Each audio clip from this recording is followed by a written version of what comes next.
Foi na loja do mestre André que eu comprei um violinho.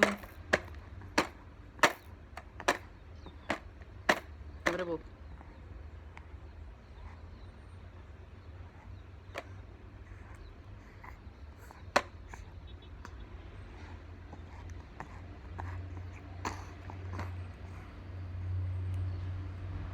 Tim, tim, tim, um violinho. Foi na loja do mestre André que eu comprei um violão. Dão, dão, dão, um violão.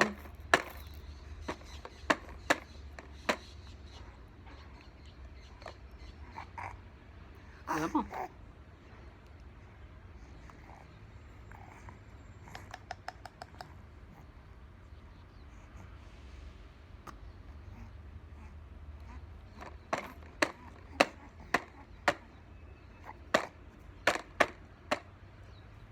Não, não pode bater na mão da mamãe.